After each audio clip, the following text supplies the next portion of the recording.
और व्यक्तिगत बोलचाल में अंग्रेजी के शब्दों का प्रयोग कम से कम करिए, क्योंकि आपको बहुत सारे अंग्रेजी शब्दों का अर्थ नहीं मालूम है और अर्थ का अनर्थ हो जाता है। हर शब्द का अपना एक इतिहास होता है, ऐसे ही अंग्रेजी शब्दों का अपना एक इतिहास है, लेकिन उस इतिहास को जानकर अगर आप शब्द इस्तेमाल करते हैं तब तो आपको छूट है।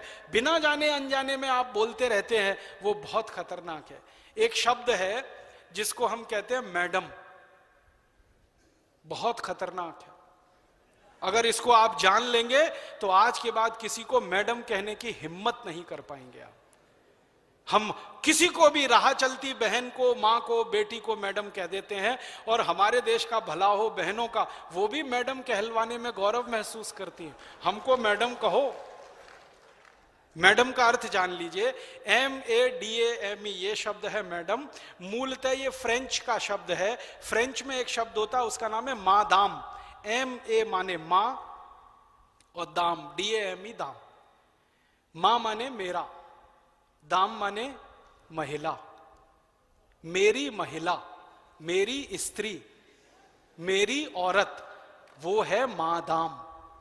फिर वो अंग्रेजी में चला गया, क्योंकि अंग्रेजी वालों ने सारी दुनिया से उधार लिए हुए शब्द सबसे ज्यादा है। अंग्रेजी के मूल शब्द सबसे कम हैं, दुनिया भर की भाषाओं से उधार लेकर खिचड़ी बना रखी है उन्होंने। तो ये मादाम शब्द फ्रेंच से ले लिया, अंग्रेजी में आ गया, जिसका मूल अर्थ है मेरी स्त्री, मेरी महिला, मेरी औरत। उसको आप कह सकते हैं मैडम। अब सारी महिलाएं आपकी हैं, सारी स्त्रियां आपकी हैं, सारी औरतें आपकी हैं तो बहन के रूप में, हैं तो मां के रूप में, पत्नी के रूप में नहीं हो सकती सारी स्त्रियां, सारी महिलाएं। तो गलती से भी कल से किसी को मैडम मत कहिए। मां बोलिए, बहन बोलिए, मां कहिए, बहन कहिए, बेटी कहिए। अगर छोटी है, बराबर की है, तो आप बहन कहिए, जो कहना है कहिए। भारतीय शब्दों में रिश्ते बिल्कुल स्पष्ट हैं। बहन का रिश्ता एकदम स्पष्ट है, मां का रिश्ता एकदम स्पष्ट है, बेटी का रिश्ता एकदम स्पष्ट है, पत्नी का रिश्ता एकदम स्पष्ट है। इतने स्पष्ट रिश्ते दुनिया के किसी शब्द में नहीं मिलेंगे जो भारत में। मैडम का रिश्ता ही स्पष्ट नहीं है आपको, और हो गया तो कहने की हिम्मत नहीं करेंगे। तो हाथ जोड़कर विनती करता हूं, मैडम कहना बंद कर दीजिए। और जो आपके नजदीक में मैडम कहलाने वाली बहनें हैं, उनको भी जरा ये बता दीजिए कि आप किस किस की हो सकती हैं, किसकी नहीं हो सकती है। तो ये मैडम बंद करिए। और एक बहुत खराब शब्द है सर, सर, सर। ऐसी गुलामी घुसी हुई है हमारे यहां। मैं कार्यालयों में जाता हूं तो एक ही शब्द सुनता हूं, yes sir, okay sir, right sir, very good sir, fine sir, sir, sir. मालूम है सर क्या है? ये जो SIR सर शब्द है, ये अंग्रेजी का शब्द है, मूलतः अंग्रेजी का है। और ये शब्द आया है पदवी से। एक पदवी होती है जिसको सर कहा जाता है इंग्लैंड में। जैसे हमारे यहाँ आचार्य जी है ना, वो एक पदवी है ना, वैसे ही सर एक पदवी है। लेकिन कोई अच्छी पदवी हो तो बोलने में मजा भी आएगा, अच्छा भी लगे। ये पदवी क्या है वो जान लो। यूरोप में, पूरे यूरोप में सभी भाषाओं में ये सर शब्द है। अंग्रेजी में मूल रूप से आया, फिर दूसरी भाषाओं में गया। पूरे यूरोप में एक मूल परंपरा है जिसको आप सुनेंगे तो हैरान हो जाएंगे। दूसरों को गुलाम बनाकर रखने की परंपरा हजारों साल तक यूरोप में रही है। दूसरों को गुलाम बनाकर रखने की परंपरा यूरोप में बहुत लंबे समय तक रही है, हजारों साल तक रही है। तो होता क्या है यूरोप में, जो व्यक्ति जितने ज्यादा लोगों को गुलाम बना के रख सकता है, वो उतनी ही ऊंची पदवी का अधिकारी होता है, उसकी पदवी उतनी ऊंची होती है।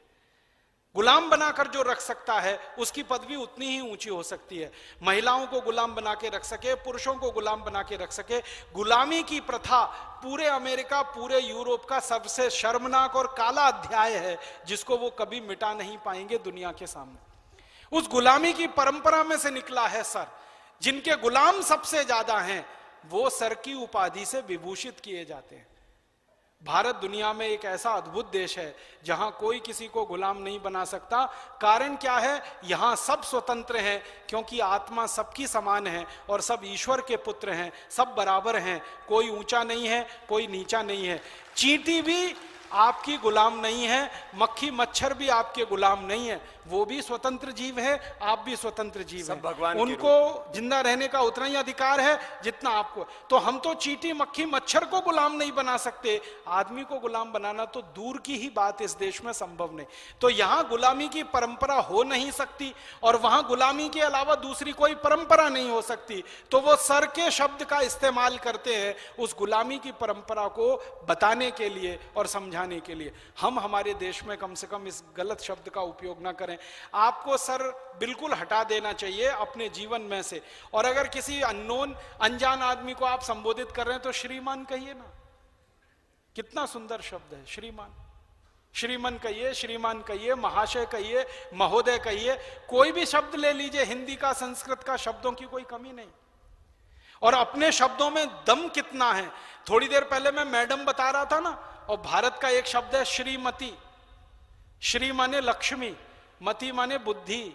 लक्ष्मी और बुद्धि, लक्ष्मी और सरस्वती जहां एक साथ निवास करे वो श्रीमती, वो मैडम नहीं है। मैडम अलग है, श्रीमती अलग है। हम कई बार भाषांतर कर देते हैं ना, मैडम का श्रीमती कर दिया, सर का श्रीमान कर दिया, ये बड़ा खतरनाक खेल है। और एक शब्द कभी भी अपनी जिंदगी में अंग्रेजी का मत लाइएगा, मिस्टर। मिस्टर ये, मिस्टर ये, मिस्टर ये, मिस्टर ये अक्सर बोलते रहते हैं ना। मिस्टर का इतिहास अगर जान लेंगे तो फिर कभी भी बोल नहीं पाएंगे। मिस्टर कौन होता है और मिसेस कौन होता है। हमारे यहां मिसेस श्रीमती नहीं है। इंग्लैंड यूरोप में मिसेस और मिस्टर जो शब्द हैं वो क्या हैं। इंग्लैंड की एक पुरानी परंपरा है, वो ये है एक से ज्यादा स्त्रियों को अपने साथ रखना, एक से ज्यादा पुरुषों को अपने साथ रखना। कोई महिला है, रानी है, वो कई पुरुषों को अपने लिए इस्तेमाल कर सकती है, अपने शरीर की वासना को शांत करने के लिए। और कोई राजा है, वो बहुत सारी स्त्रियों को इस्तेमाल कर सकता है अपने शरीर की वासना को शांत करने के लिए। और राजा के नीचे के जो लोग हैं वो भी उसी परंपरा में चलते रहते हैं, जो अधिकारी वर्ग के लोग होते हैं। तो वहां बहुत सारी महिलाओं से बहुत सारे पुरुषों के रिश्ते होते हैं, बहुत सारे पुरुषों के बहुत सारी महिलाओं से रिश्ते होते हैं। एक खराब शब्द है ना, विवाह के अतिरिक्त संबंध, जिसको एक्स्ट्रा मैरिटल अफेयर्स कहते हैं, वो पूरे यूरोप में सामान्य है। मैं यूरोप के ऐसे बहुत बड़े लोगों को जानता हूं जिनकी 20-20 शादियां हुई, 25-25 शादियां हुई, 50-50, 35-35, 40-40, सबके तलाक हुए, अंत में कोई उनके साथ नहीं रहा, पत्नी भी अलग मरी, पति भी अलग मरा, ऐसे लोग हैं। और उनके यहाँ बहुत सारी शादियां होती हैं और बहुत सारी स्त्रियों को शादियों के बिना भी साथ में रखा जाता है। इस तरह का उनके यहाँ चलन है, वो अपने देश में नहीं रहा। और हमारे यहाँ गलती से किसी राजा ने ये कोशिश की तो जनता ने कभी उसको स्वीकार नहीं किया, ये आप जान लीजिए। हमारे यहाँ ऐसे कुछ राजा हुए जिन्होंने ये गलती की, उनको इस देश की जनता ने स्वीकार नहीं किया, हटाया उनको, गद्दी से उतारा, उनके खिलाफ बगावत की और उनके खिलाफ विद्रोह किया। तो हमारे यहाँ ये चलन और परंपरा है नहीं। हम थोड़ी शुचिता वाले लोग हैं, ब्रह्मचर्य की बात करने वाले लोग हैं। राजा के लिए ब्रह्मचारी होना बहुत बड़ी जरूरत माना जाता रहा है। यूरोप में ऐसा नहीं है। तो वहां क्या होता है कि एक ही पुरुष की बहुत सारी स्त्रियां हो सकती हैं, एक स्त्री के बहुत सारे पुरुष हो सकते हैं। तो उनको अलग अलग करने के लिए तय किया जाता है मिस्टर एंड मिसेस। कौन सी मिसेस? ये वाली। कौन से मिस्टर? ये वाले। कौन से मिस्टर? वो वाले। कौन से? तो अब मैं मूल अर्थ बता रहा हूं। मिस्टर का अर्थ होता है पति को छोड़कर कोई भी पुरुष, वो मिस्टर है। और मिसेस माने धर्म पत्नी को छोड़कर कोई भी स्त्री। आप सोचिए, आपके लिए यह संभव है? पति को छोड़कर कोई भी पुरुष मिस्टर हो सकता है और पत्नी को छोड़कर कोई भी स्त्री मिसेस हो सकती है। तो आप अपनी जिंदगी में मेहरबानी करके ये मिस्टर मिसेस शब्दों का इस्तेमाल बंद करिए। कभी लिखिए मत किसी को, बोलिए मत किसी को। परिचय करवाते हैं ना राजीव भाई कि ये हमारे मिस्टर है, ये हमारी मिसेज। बहुत खराब है। हम धर्मपति हैं या धर्म पत्नियां हैं, मिस्टर मिसेस नहीं है यहां कोई। क्योंकि हमने अग्नि के साक्षी में 7 फेरे लिए हैं पूरे समाज के गवाह बनाकर। हम ऐसे ही पति पत्नी नहीं होते हैं इस देश में। यहां बड़ी बहुत पुरानी परंपरा है पति पत्नी होने की। यूरोप में तो ऐसे ही हो जाते हैं। बेड पार्टनर हैं तो आप हो सकते हैं, भले आप कहीं जाएं या ना जाएं।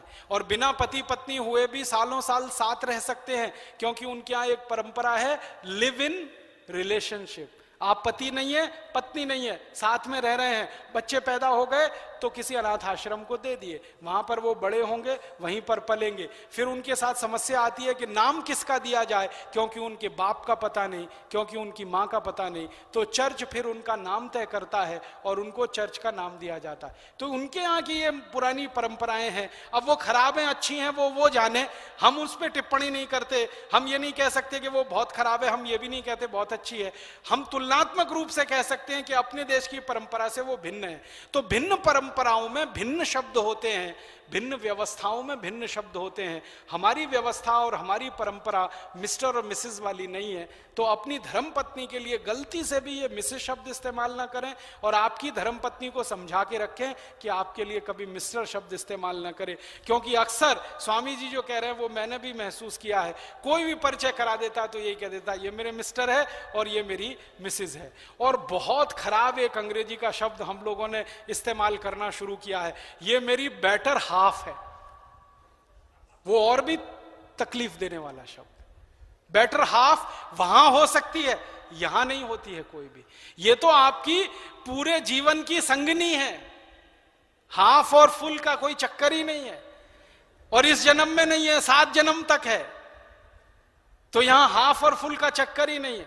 इसलिए ये अननेसेसरी, बिना किसी कारण के अपनी इंप्रेशन को बढ़ाने के लिए, दूसरे पे दबदबा साबित करने के लिए अंग्रेजी शब्दों का उपयोग अपने जीवन में आप तो कम से कम करिए।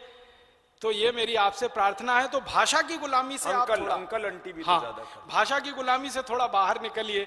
एक और बहुत खराब शब्द है अंकल, और दूसरा है आंटी। अब यूरोप में कोई रिश्ता नहीं है, चाचा नहीं है, मामा नहीं है, मौसा नहीं है, फूफा नहीं है, मौसा का मौसा नहीं, मामा का मामा नहीं, फूफा का फूफा नहीं, वहां तो सब अंकल है। क्यों नहीं है? क्योंकि परिवार नहीं है। परिवार होते हैं तो रिश्ते होते हैं, परिवार है ही नहीं। आपको सुनकर हैरानी होगी, 1950 तक यूरोप में परिवार नाम की संस्था नहीं होती थी। मुश्किल से 2-3% लोगों के परिवार हुआ करते थे 1950 तक। अभी थोड़े दिन से उनके यहां ये थोड़ी परंपरा आई है, वो भी भारत और पूर्वी देशों से उन्होंने सीखी है। तो जहां परिवार नहीं होगा वहां पारिवारिक रिश्ते नहीं है। तो सारे रिश्तों को वो एक जगह इकट्ठा करके उन्होंने अंकल कह दिया, उन्होंने आंटी कह दिया।